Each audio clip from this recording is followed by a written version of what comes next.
Hello students, welcome back to my new video. आज मैं एक फेमस पोएट विलियम हैजलिट की लिखी एक फेमस ऐसे के बारे में डिस्कस करूंगा जिसका नाम है lectures chiefly on the dramatic literature of the age of Elizabeth from lectures on English poets. सबसे पहले हम द पोएट विलियम हैजलिट के बारे में बात करेंगे। विलियम हैजलिट अंग्रेजी साहित्य के एक प्रसिद्ध निबंधकार, एसेइस्ट, आलोचक, क्रिटिक और विचारक थिंकर थे। उनका जन्म 10 अप्रैल 1778 को इंग्लैंड में हुआ था। वे विशेष रूप से अपने साहित्यिक आलोचना, लिटरेरी क्रिटिसिज्म और शेक्सपियर तथा अंग्रेजी कवियों पर लिखे गए निबंधों के लिए प्रसिद्ध हैं। उनकी लेखन शैली बहुत स्पष्ट, भावनात्मक और विचारपूर्ण मानी जाती है।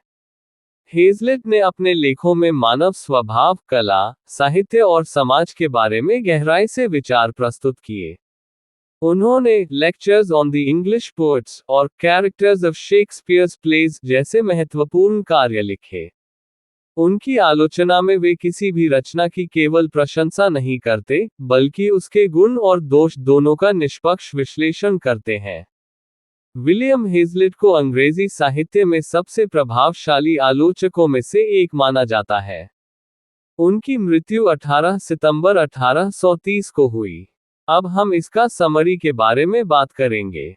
विलियम हैजलिट ने अपने लेक्चर्स ऑन इंग्लिश पोएट्स में एलिजाबेथन एज के नाट्य साहित्य ड्रामा के बारे में विस्तार से और उत्साहपूर्वक चर्चा की है।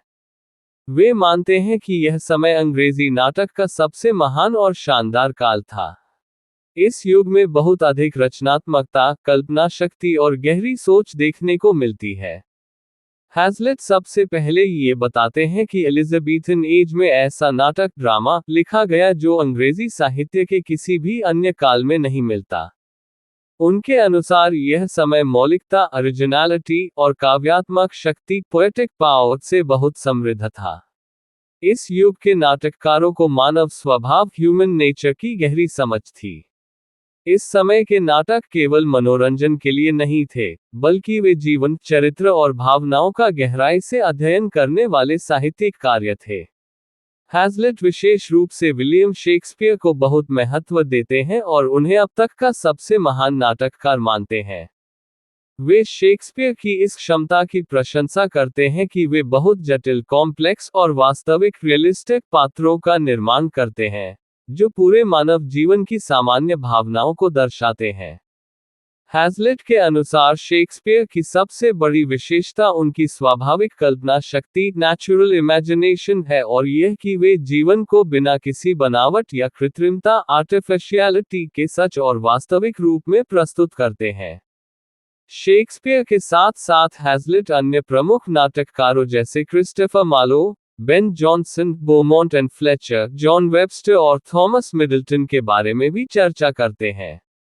वे कहते हैं कि मार्लो की कविता की शैली बहुत शक्तिशाली है और उनके नाटकों में दुख, ट्रेजेडी की गहराई बहुत अधिक होती है।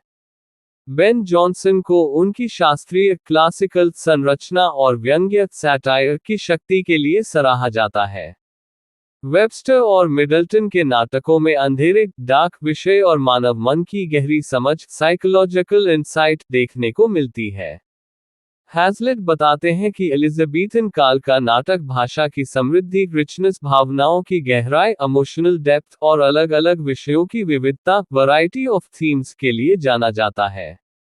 इस समय के नाटकों में अक्सर प्रेम, महत्वाकांक्षा, ईर्ष्या, बदला और राजनीतिक शक्ति जैसे विषय दिखाए जाते हैं। वे ये भी कहते हैं कि इस युग के नाटककारों पर रेनेसांस, पुनर्जागरण की भावना का गहरा प्रभाव था, जिसने लोगों को स्वतंत्र सोच और रचनात्मक अभिव्यक्ति, क्रिएटिव एक्सप्रेशन के लिए प्रेरित किया। हैजलिट का एक और महत्वपूर्ण विचार यह है कि एलिजाबेथन नाटक मानवता की सच्ची भावना, ट्रू स्पिरिट ऑफ ह्यूमैनिटी को दिखाते हैं। इन नाटकों के पात्र, कैरेक्टर्स नकली या आदर्श, आर्टिफिशियल और आइडियलाइज्ड नहीं होते, बल्कि वे वास्तविक इंसानों जैसे होते हैं। इनमें विरोधाभास, कॉन्ट्रडिक्शंस, भावनाएं, पैशंस और नैतिक संघर्ष, मॉरल स्ट्रगल्स देखने को मिलते हैं। इसी वास्तविकता रियलिज्म के कारण ये नाटक हमेशा प्रासंगिक टाइमलेस रहते हैं और सभी लोगों को आकर्षित करते हैं, यूनिवर्सली अपीलिंग। अंत में हैजलिट कहते हैं कि एलिजाबेथन एज अंग्रेजी नाट्य साहित्य की सबसे महान उपलब्धि, हाईएस्ट अचीवमेंट है। उनके अनुसार इसके बाद का कोई भी समय इस युग की समृद्धि, रिचनेस, मौलिकता, ओरिजिनलिटी और रचनात्मक शक्ति, क्रिएटिव पावर की बराबरी नहीं कर सका। इस युग के नाटककार, विशेष रूप से शेक्सपियर, मानव जीवन को समझने और कला के माध्यम से उसे व्यक्त करने में आज भी अद्वितीय, अनमैच्ड है। ये था इस ऐसे की एक्सप्लेनेशन।